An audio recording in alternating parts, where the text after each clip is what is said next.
As we head into the new millennium, Sonic Shuffle was released in 2000 and was the franchise's answer to Mario Party. Amy is one of the 4 main playable characters alongside the classic Sonic trio, but unlike Mario Party though, Sonic Shuffle actually has a story mode in which the heroes get transported to a magical world in an alternate dimension where they team up with a fairy to save the imaginary world from a villainous void. The game itself is pretty forgettable, and thus Amy's role in the story isn't all that memorable either, but her characterization seems to be on point with her characterization in Adventure, being a kind-hearted, cheerful girl, which I like. There were a couple of end-credit scenes for Amy as well, one of which has Amy appearing to be out shopping, with Sonic seemingly serving as a pack mule, and another has her sitting at a cafe. Both of these show Amy's other interests outside of pursuing Sonic, a nice attention to detail. A year later, the sequel to the ambitious Sonic Adventure, Sonic Adventure 2, was released on the dying Dreamcast. Amy is once again present, but unlike the first game, Amy was omitted from the playable cast, meaning that her role in the story was also scaled back a bit. We first see her hugging Shadow, believing that he was Sonic.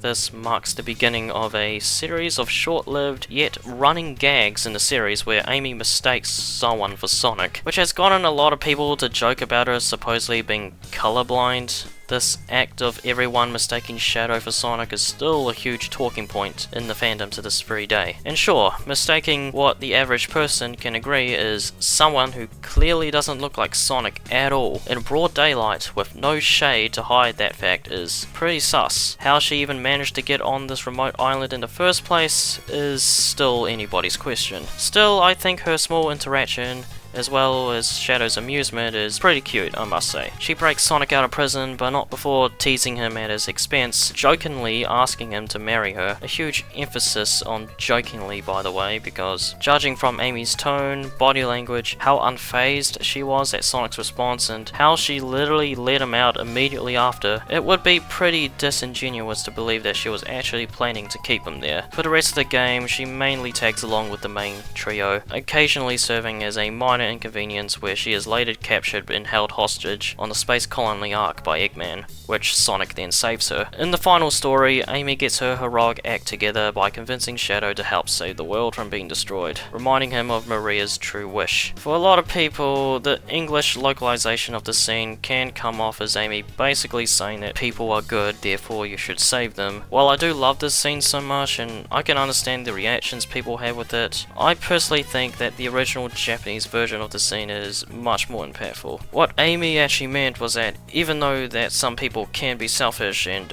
do foolish or even downright cruel things at times, they still deserve a chance to be happy and live a fulfilling life, and to correct those mistakes. Amy's pleading and begging to convince Shadow into giving humanity another chance actually triggers a hidden memory inside Shadow's head, where he finally remembers what Maria actually said before her death, which was, you guess it, the same thing Amy said to him. Giving people another chance at life is also the whole moral of this whole story, as well as being in service to Shadow's character and how he is devoted into fulfilling Maria's wishes. This is backed up by how swiftly he changes course, even tearing up upon that realization. While I can see why people think Amy's role in this game is a downgrade to her role in the first game, simply due to the fact that she's not playable, and I do think she could have done more to the story, I think that infiltrating a highly secure island in the middle of nowhere to break Sonic out of prison is a pretty remarkable way of getting Sonic's respect, even if this impressive feat is a somewhat unexplained one. Once again, Amy's empathy comes into play here, with Shadow continuing the trend and characterization set up in Adventure 1. It would be fair to say that if Amy wasn't in the story, the Earth would have been destroyed. Around the same time, more Sonic games were being produced. Sonic Advance serves as the return of the series' roots, scaling back from the dark and narrative-driven stories from its 3D brethren into a simple 2D experience with Sonic, Tails, Knuckles, and Amy. It should be worth noting that there tends to be a trend surrounding Amy's inclusion in the main cast. She's been involved in both adventure games, either as a main or supporting character, and ever since Sonic Shuffle, she's considered to be part of the main 4, alongside Sonic, Tails, and Knuckles. Sonic Advance solidifies this quartet, and in context to the game itself, it makes perfect sense. Advance 1 serves as the spirit successor to the classic trilogy on the Genesis, and all those games have each introduced a new playable character, so it would make sense that they would choose Amy as the new playable character in the 2D adventures over someone like Big or Rouge. I didn't exactly touch on Amy's gameplay in the first Sonic adventure that much in the previous video, if at all, as I was mainly covering her portrayal, but to put it loosely, her gameplay style is a lot more slower paced compared to Sonic's, and while I do appreciate some variety and it has its place in the series, her first mainline playable outing was ultimately flawed in execution. Sonic Advance carries over her slower paced gameplay style from adventure to 2D, and even though her gameplay style isn't for everyone, I absolutely love playing as Amy in this game. So much so to where she's actually my favourite character to play in this game, and is pretty much the only reason I go back to Advance 1. She's the slowest character out of the bunch, for sure, and doesn't have a spin dash or curl into a ball like the others, but she makes up for these shortcomings with her hammer and the tricks she can do with them. It's just so much fun using her hammer in so many ways, whether it's to get extra height from springs, using her hammer jump to reach high places that normally would be close to impossible to do with Sonic, or cheesing through bosses in a way that no other character could ever pull off. Since her hammer has an amazing reach, this makes the Ice Mountain and Casino bosses such a cakewalk with Amy. You don't need to get up that close to hit the targets. It serves as this unique hard mode, yet still feels just as rewarding and satisfying to play. So many people in the fandom has given praise to the sprite work, and I am pretty much inclined to agree, because the sprite animations for the characters are phenomenal. They do such a great job capturing Yuji Yukawa's art style and translating them into 2D sprites. Amy's sprite animations look so incredibly lively, energetic and happy, to the point where it's actually what I immediately think of when I think of Amy in general. Advance Amy to me is what I consider to be the equivalent to how people view classic Sonic in the Genesis games, and how well the sprite work in those games perfectly captures Sonic's personality without needing any dialogue whatsoever. Everything good I've said about Amy in Advance 1 you can also carry over to the game's sequel as well, except this time round Amy doesn't have her unique gameplay style, which is a little disappointing but also understandable, as her slower playstyle wouldn't be compatible with the fast-paced nature of Advance 2. She plays pretty much identical to Sonic, with her hammer just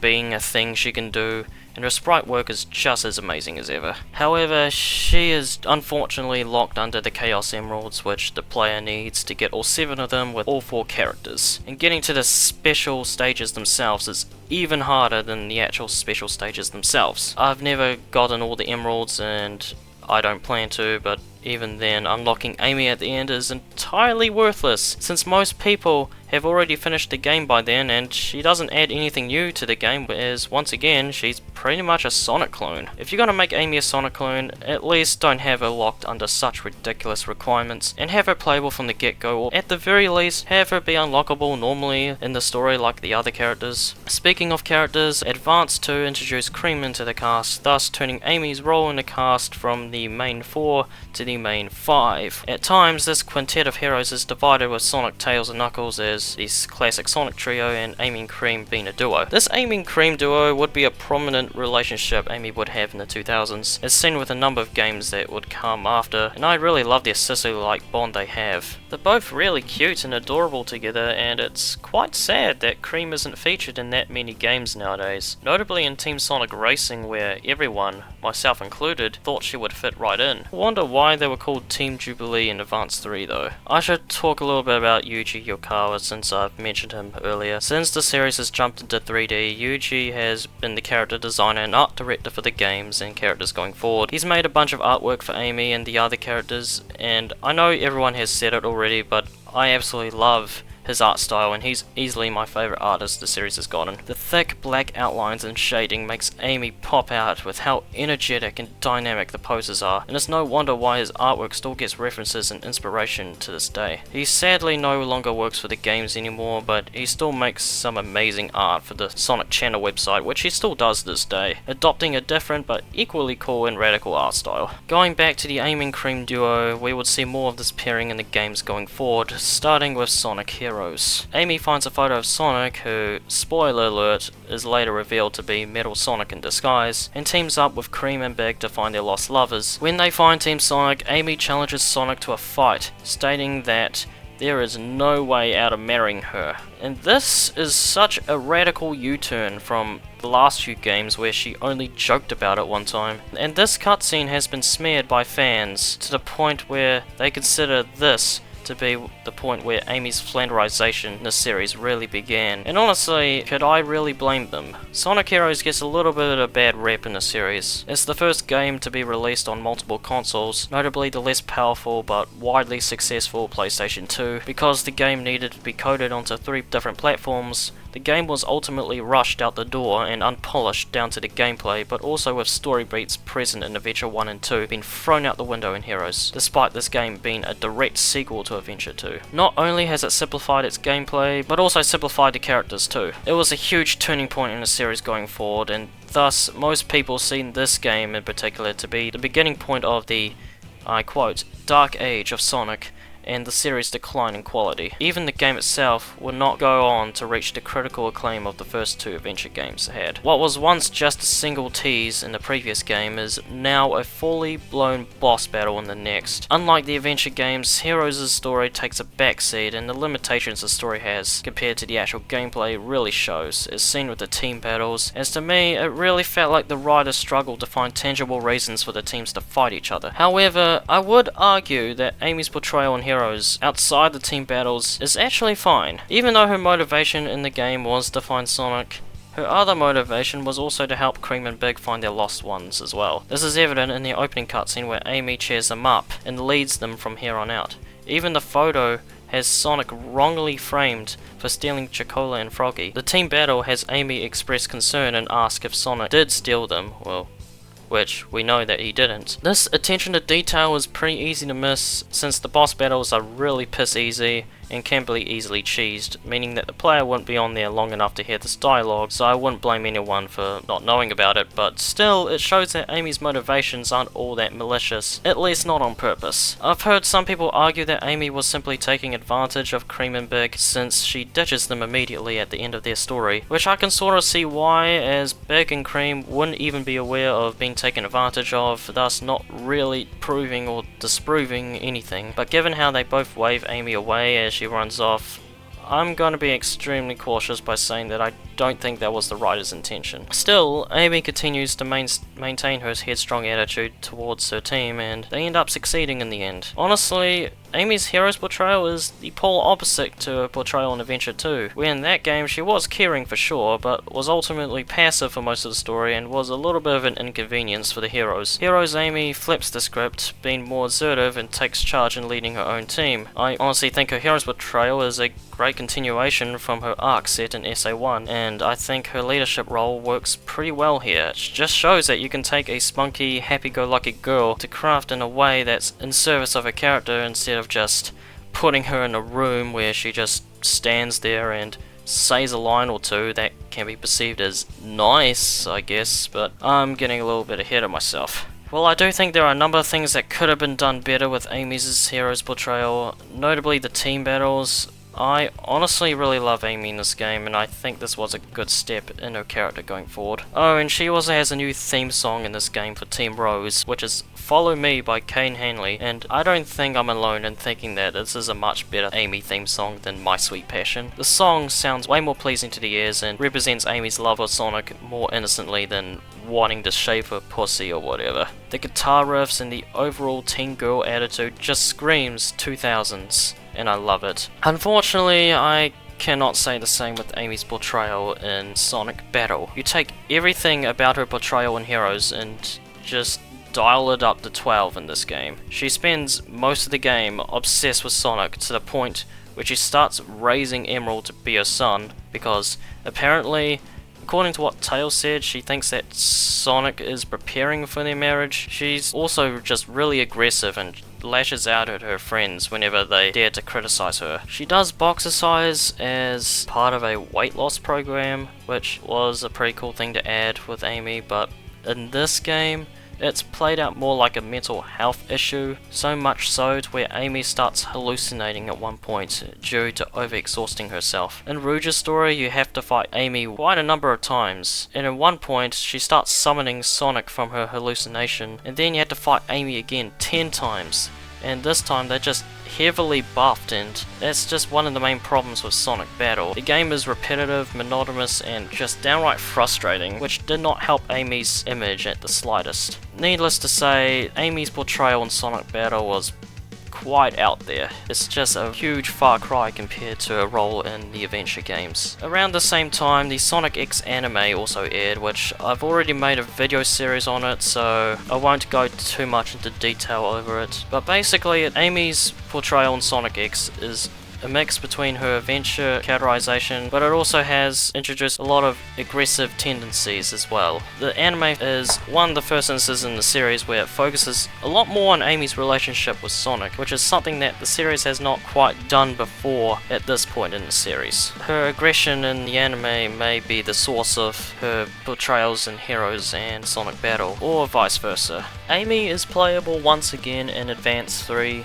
in which the Core 5 group also returns once again in full force. Advance 3 has this mechanic of pairing you up with a partner, and you can mix and match different gameplay styles depending on who you pick as your teammate. So you can either make her play like she did in Advance 1, or have her be the speed type as she was in Advance 2. I consider Advance 3 not only the final game in the Advance trilogy and Sonic's GBA output, but also the final game in what I consider to be part of the Adventure era. Because after all, Advance 3 is the last game to feature the original voice cast. If you can't tell already, I absolutely love the Adventure era. As short as this era was, it really felt like a much happier and simpler time with how the characters and lore were handled and how the games were received at the time, even if I think there were some slight mishaps with Sonic Heroes and Sonic Battle. The final shot with the Core 5 still brings a tear to my eye. Those were the days. I think now is probably the good time to talk about her voice actors. Voice actors are a huge talking point in this series. Since the Sonic series has gotten a number of recasts and new actors to replace the old ones, I think their performances relate back to how the characters are portrayed and perceived by the public. Amy's first voice actress in the series was Jennifer Dooleyard, and I think she did a fantastic job voicing the character. Jennifer gave Amy a voice that is fitting, likable, and pretty easy to listen to. She isn't as well known as the other two that came after her, and there are some criticisms of her sounding pretty generic. Like, it does feel like some of her lines kinda came off too much like Lisa Simpson. Why not just give up? You're starting to make me really mad! However, I can forgive that just by how the games were made at the time, because from what I've heard, the actors have to read out the lines, but they weren't given any context to how they're supposed to sound, resulting in the adventure games voice acting kinda sounding wacky and pretty off, which is why that the voices in those games were still being memed to this day. Despite not being all that memorable, I feel like her performances shouldn't be overlooked, and I think she does deserve a little more respect. If Amy was voiced by anybody else, I don't think she would have been as likable. Jennifer's best performance was in Heroes. In short, I think Jennifer was a good first voice actor for Amy, and she will be missed. Amy's portrayal in Sonic Rush really feels like a watered down version of her portrayal in Sonic X, and her role feels really redundant in that game, as Cream already fills that best friend role for Blaze. She's once again obsessive over Sonic, and also happens to be jealous of Blaze at one point. It also doesn't help that she's not even playable either, and truth been told, she could have easily just been omitted from the game, and honestly I think that would have been better. I think it would have been better if she wasn't in that game so that she doesn't suffer from being flanderized like Knuckles is in that game as well, where I'm pretty sure his only role in Sonic Rush was to break down a rock, and that's really it. Mid-2000s Amy was quite a mixed bag, just to say it right there. Pretty much ups the ante in every game. We go from teasing Sonic to beating him up to preparing to marry him. It's just so weird. But thankfully, this will not be permanent. Shadow the Hedgehog has Amy appearing as a side character once again. Just like every other character in the game, she has missions for Shadow to complete, which she only has one. Her only mission in the game was to find Cream and Cheese in the Cryptic Castle, with Amy expressing concern for her. This solidifies their sisterly bond and care for one another once again. Aside from that, she is shown giving support to Shadow in the final story, much like how she gave support to Sonic in the previous couple of games. So this seems to be a return of her adventure characterization, which I like. Oh, Shadow, I'm so glad you're here. team went into this weird looking... You may also come to realize that she sounds a little bit different in this game compared to the previous games before, and that is because the voice cast has been replaced by the 4Kids voice crew in the Sonic X anime, which means that from here on out, Amy would be voiced in the games by her 4Kids voice actress Lisa Ortiz. Now, as you may or may not come to know, the 4Kids crew were despised at first. It's nothing unheard of if you even look at online discussions or even YouTube videos back in the 2000s. You'll see how prominent the 4Kids hate was at the time. Heck, there was even a petition made by some outraged fan to get rid of them back in the day, which, unsurprising it is, didn't work out. But the 4Kids crew did still manage to stay around for a little bit until, ironically enough, they were replaced once again. Now, I don't think she was that bad in Sonic X. The performances in Sonic X are nowhere near Oscar worthy, like far from it. But I felt like she at least tried to sound genuine and passionate. Despite the shoddy voice direction, her episode 52 performances absolutely pales in comparison to the original version, but I honestly loved it back then, and even today I sorta have a soft spot for it. Even though Sonic X may be her worst performance by default, it's honestly actually my personal favourite performance from her. She has so many iconic and memorable lines and moments, to the point where I feel like Lisa's performances for Amy actually saved the character for me. When he sees me coming, his heart will start pounding faster than my hammer. Thanks for saving me, Amy. My pleasure, Sonic. Amy, you're the most beautiful girl in the universe. Oh, Sonic, really?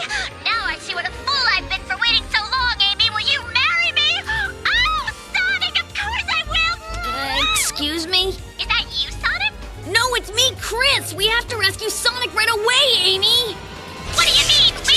I don't need a chaperone. It isn't hard to see why she would be brought into the games, because her performances in the games would actually end up improving over time, just like every other 4Kids voice actor, and I think that really sums up the reception the 4Kids crew got, because it seems to me they were trying to sound a little bit too much like the Adventure era voice cast in Sonic X, but then as they got into the games, that was the opportunity for them to hone in their craft and improve their performances, and eventually sounding like their own takes of the characters. And ironically enough, people today actually wishes for the 4Kids crew to come back. Far cry from like 15 years ago where they were almost unanimously despised. So comparing her performances to Jennifer's, Lisa's takes on Amy is a lot more girly, a lot more upbeat, cute, sweet, and is generally just a more iconic voice for her. Something that her previous actor got criticism for was that she didn't emote properly, and this is something Lisa would improve with Amy.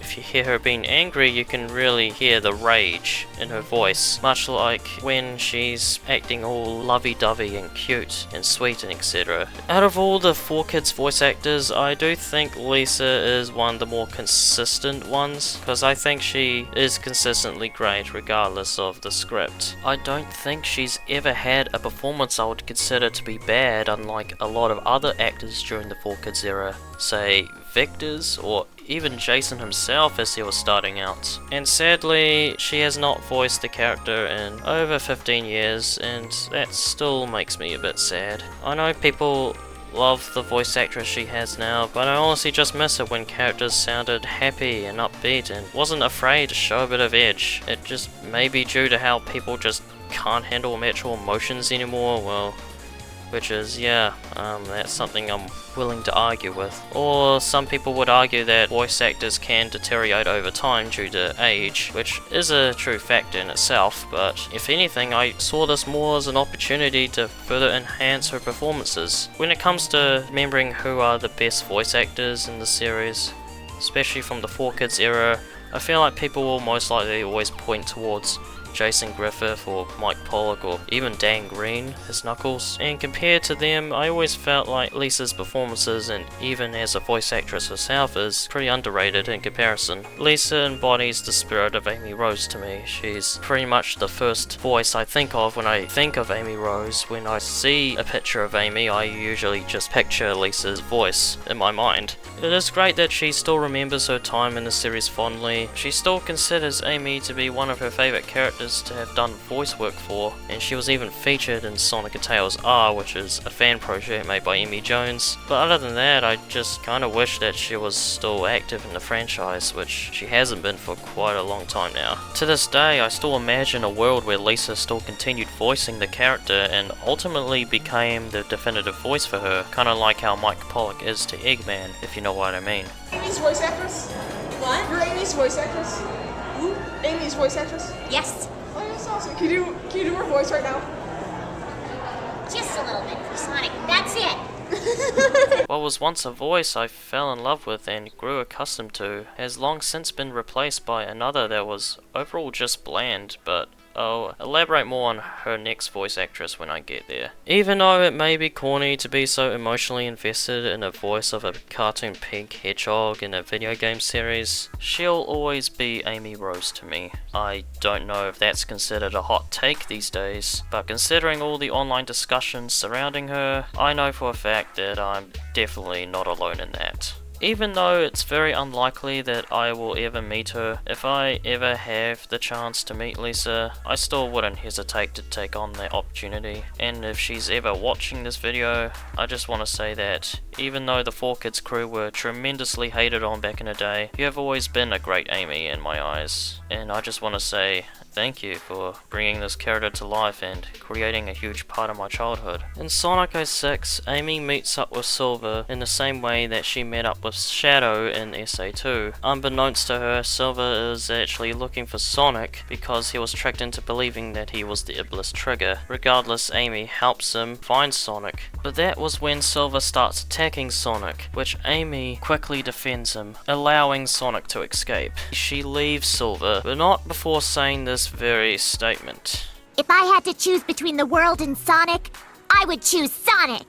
This is quite a controversial line that most people get hung up over. Many people interpret this line as Amy basically saying that she wants the world to die and she will support Sonic, even if he turns out to be a massive jerk. However, I'm gonna argue that this line is actually in character for her to say. Because when you think about it, this is not the first time in the series that Sonic has been wrongly accused of something he didn't do. Case in point, Adventure 2 and Heroes. And another thing is that she's never actually seen Sonic do anything wrong. The only thing she has seen was Sonic saving the world, which he did multiple times in the series up to this point. This is backed up by the line she said before that Sonic would never do that. And that is crazy. So why would he be the Iblis Trigger? Why would he choose to destroy the world that he saved multiple times? It would be completely out of character for him. It's also the same reason why she came to rescue Sonic in SA2 the very moment she learnt that he was in prison, because she thought he was innocent, and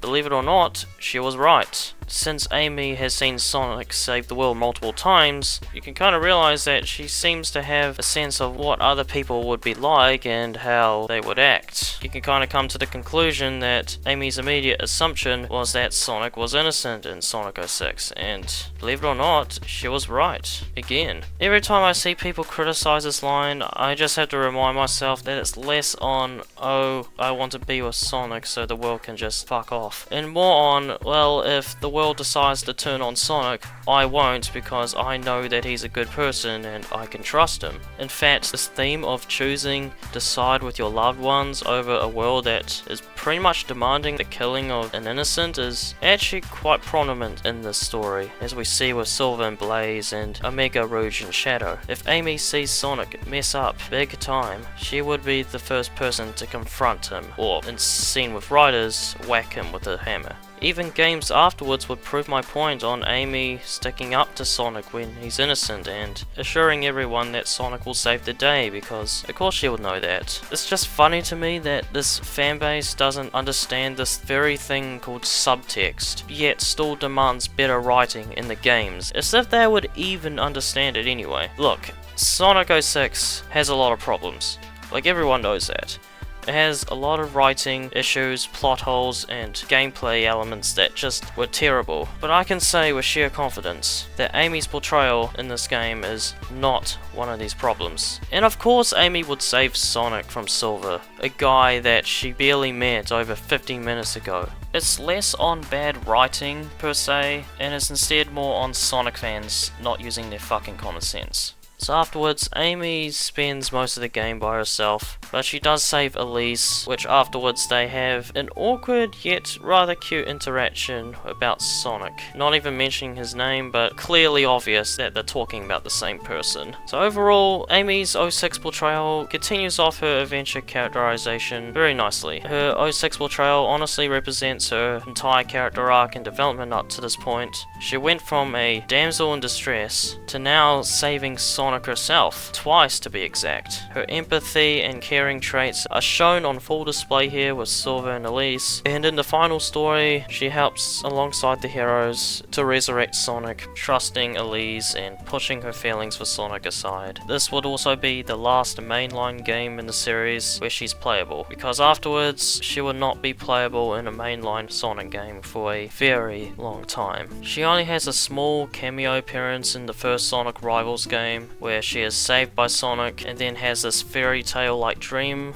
of being with Sonic that I also find cute. She also makes appearances in the Sonic Riders series, and I'll have to admit, I think this is probably the point where people have started to complain about Amy being creepy, if they haven't already, because after 06, every character's role has been reduced due to that game's critical failure, which leads to so many of the playable cast just being regulated to side characters, or others just being omitted from the series entirely. In Amy's case, I think it's just collectively decided upon by the writers that Amy would just follow Sonic wherever he goes, in almost every single one of his adventures, because after all, she is one of Sonic's oldest and recurring friends. Her role in this game is that she's mainly just a tag-along into the main trio, pretty much being used as comic relief, but she still shares and supports Sonic on the sidelines. She sports a different outfit in this game too, which is actually fitting since the Olympic party game spin-offs also gave Amy athletic clothing to fit in with the sport theme. I also think it's fitting that a fashionable girl like Amy would wear different outfits depending on the occasion. Even though I still prefer her modern design overall, I do love her rider's outfit. The colours work well on her, and her rider's design is a pretty close second. Even though she's mainly just the comic relief character in this game, I actually do really like her portrayal in Sonic Riders. I love how animated and expressive she is.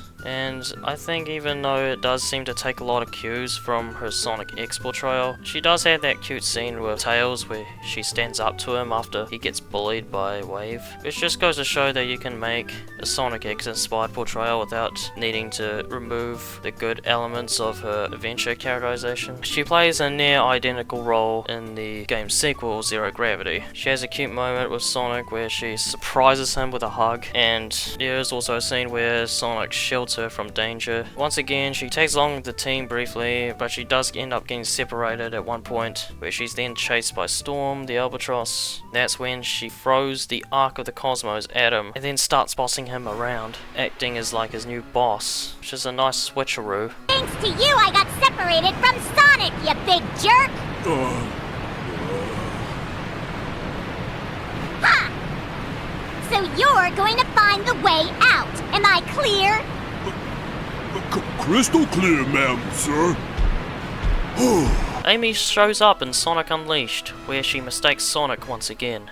This time it actually was Sonic, just that he is in his werewolf form. Amy being unable to recognize him actually made Sonic upset, which is really surprising to see from him. After Sonic saves Amy from being possessed, Amy remains supportive and loving towards Sonic. She has a lot of cute and wholesome in-game interactions, even having an optional prompt later in the game where she asks you out on a date, which you can either accept or decline her proposal. Like I said before, she stays positive in the final act, where almost everyone has lost hope, and she ensures Professor Pickle and everyone in the town that Sonic will save the day, because of course he will. Once again, this is another continuation of her adventure characterization. Even though she is pretty much a side character at this point, I actually love her inclusion here. Given her go-getter nature, I think it's fitting for Amy to run into Sonic during his self-contained adventure around the world, all in a while giving him emotional support. It's just lovely. Sonic Chronicles: The Dark Brotherhood has a really weird place in the Sonic series.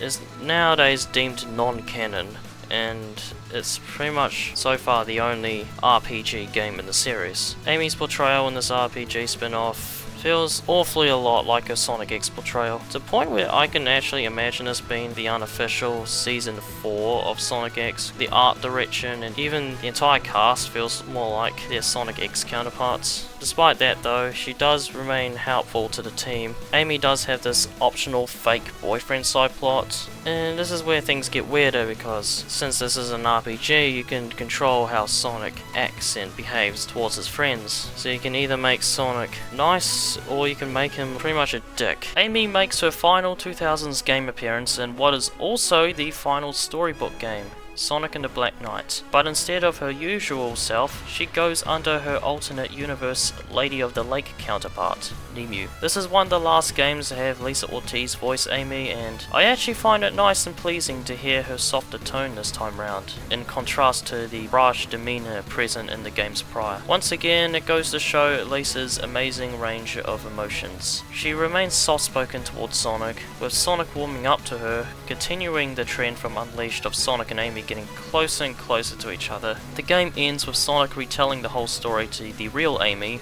in which she doesn't believe him and chases him down. It's about time to briefly talk about her Japanese voice actress. As you may know, the origin of the Sonic series has always been in Japan, which is ironic given how much less popular Sonic is there compared to America and the rest of the world. But the Japanese side of the series has always had voice actors ever since 1998. All my compliments with Lisa Ortiz can also apply to Taeko Kawada's take on the character, being a cute, soft, energetic and spunky sounding girl. There really isn't that much to talk about with the Japanese voice cast, because they rarely change at all, and they all feel like the definitive versions of the characters. Even when they do change, it's only a select few, and only when they absolutely need to, and their replacements sound pretty much one-on-one with whoever they're replacing. It really makes me wonder how different things would have been if, say, the Adventure voice cast never got replaced. It would probably save 1,000 if not million headache-inducing flame wars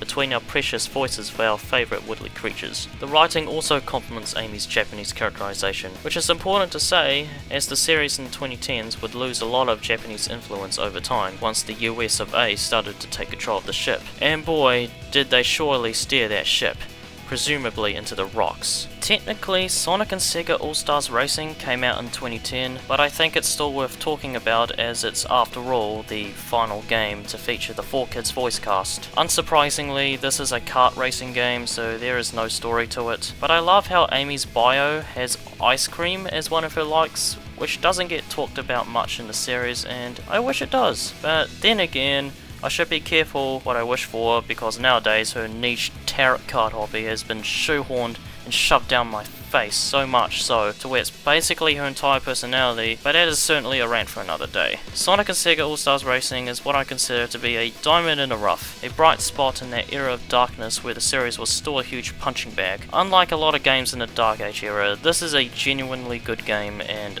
I see it as a perfect send-off to the 4Kids era, much like how Advance 3 served as the perfect send-off to the Adventure era. So in conclusion, the 2000s for Amy was quite a wild ride. Amy's characterization set up in the first Sonic adventure continues to be fleshed out in the games released during this decade, and there were surely a lot of games that she happened to be in. However, it's kinda agreed upon that a more assertive version of the character began to rise to prominence around the early to mid 2000s, which resulted in many of the criticisms that still plagues the character to this very day. Because of this, it may seem like her character is inconsistent due to the change in voice actor, and I did say in my Amy Rose and Sonic X review that her portrayal in that show influenced a lot of her game characterizations going forward. While I still stand by that belief, I feel like that mainly only applies to spin-off games. Shadow, 06, Unleashed, and even Black Knight still feel like faithful continuations of her adventure characterization pre-Sonic Heroes. And even in some of the spin-off games like the Riders duology, she still remains active and present in those stories. Amy's relationships with the other characters also developed. The aforementioned Core 5 group, as well as the Amy and Cream duo, was born, but notably her relationship with Sonic. It's pretty much impossible to talk about Amy without mentioning Sonic's name in the process, because really, her love for Sonic is, after all, her defining trait. Ever since her inception, Amy has always been established as a love interest to Sonic, but how different Sonic Team wanted their love interest to be from the get-go was an entire story in itself. Originally, they wanted Amy to be a traditional type of love interest, much like how Minnie Mouse is to Mickey Mouse, and you can kinda see that influence on both Sonic and Amy's classic counterparts. However, Sega and Sonic Team later switched up that usual guy hero saves girl from evil big baddie dynamic to be more of a one-way, unrequited relationship on Amy's end, as they thought it would be more interesting, and it surely was a unique dynamic, at least for me back then. I can see why they thought it would be interesting. After all, Sonic was created to be the biggest rival to Mario. Opposing the typical good boy plumber that saves the day and gets the girl is a radical, cool dude that never slows down or stops for anyone. He's a free spirit, going his own way and not abiding by any rules. The same mentality applies to Amy. Peach may be a stereotypical damsel in distress, and while Amy did start off like this, she broke free from that mold where she too became a hero in her own right. She is a kind, sweet, caring, empathetic girl with a huge ball of energy that also isn't afraid to speak her mind, or in some cases whip out her Pico hammer and fight whenever provoked or when she deems necessary. Every single Amy character bio during this time would reflect on this, something I wish the character bios of today would take notes on. Sonic X Shadow Generators.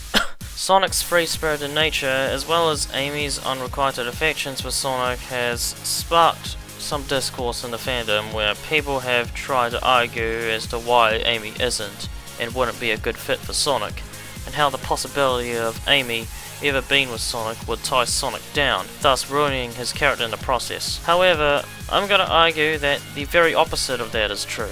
Amy actually mirrors a lot from Sonic, as seen in the opening cutscene of Amy's story in Essay 1, where she complains how bored she is and how much she misses the days of adventure. Even at the end of her story, she strives to be like him. In a way, she is also quite a lot like Tails in terms of how they both look up to Sonic. Sure, there are some games where it's kinda hard to believe they're ever comfortable with one another, but really there isn't any animosity between the two, and they do have fond respect for each other, despite Sonic being mostly embarrassed or even downright shocked by Amy's antics. Sonic always comes to save her from trouble, sure, but is also quick to leave. Even in scenes where you think Sonic would be scared and shocked at Amy's presence, a simple thanks is enough to convey the message, not needing to say much to get the idea. I know people love to quote Yuji Naka as if we're still in 2007 or something, but if anything, it only proves that Amy is the type of girl that will always chase after Sonic and keep him on his feet. To add another example, in the final cutscene of Heroes, Sonic could have easily sped away from her, but instead chose not to because simply he likes to chase, and Amy does too. I feel like if Amy really did something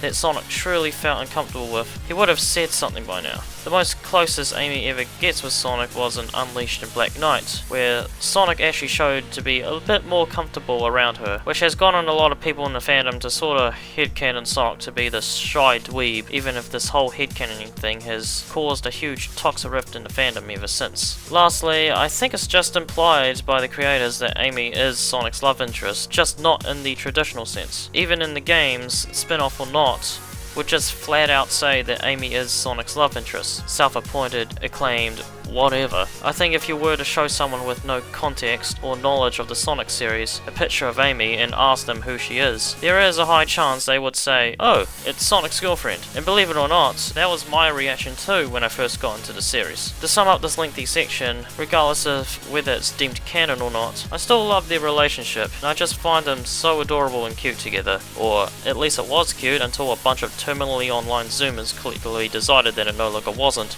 and felt the need to pick everyone and everything apart that can be seen as problematic, because that's what everyone fucking does nowadays in this TikTok ADHD skibidi toilet era. Anyway, even though for many people it may seem like her bad portrayals have overshadowed anything good she could have done, thus becoming the very first thing to come to mind when they think about the character as a whole, I do believe that the 2000s was a great decade for Amy. Had Black Knight been where she left off, I honestly wouldn't say anything really went wrong with her. If you were to tell a 10-year-old me that this would be the same little girl I saw from Sonic CD, I would think you're crazy, because even back in the day I was shocked that this was the same character. There was even a Japanese poll run back at 2006, where fans would vote for their favourite character in the series, and Amy was ranked 5th overall in the popularity poll. Given, as I said before, the amount of games she was in, how much she did in those games, and as well as just her sweet, cheerful, and optimistic personality, it isn't hard to see why she became an iconic and recognisable member of the cast, and is also why I consider Amy to be one of, if not the best female characters in the series, because I just can't imagine the series being the same without her. Oh, but does Amy go into a ball of fire and go super and is just as cool as Sonic like blazes? Well, no. But Amy is still a hero in her own right, and is a strong girl, inside and out. So go away and take your shitty opinion with you. I feel as if the goal set up by Sonic Team at the late 90s was to further establish Amy throughout the 2000s, and if that's the case, then they've very much well exceeded that goal. How will this trend continue in the next coming decade? Will this hot streak continue, or will the 2010s be a train wreck? Because like with everything in life, success is finite. Nothing lasts forever. Every peak will eventually have its downfall. What goes up must come down.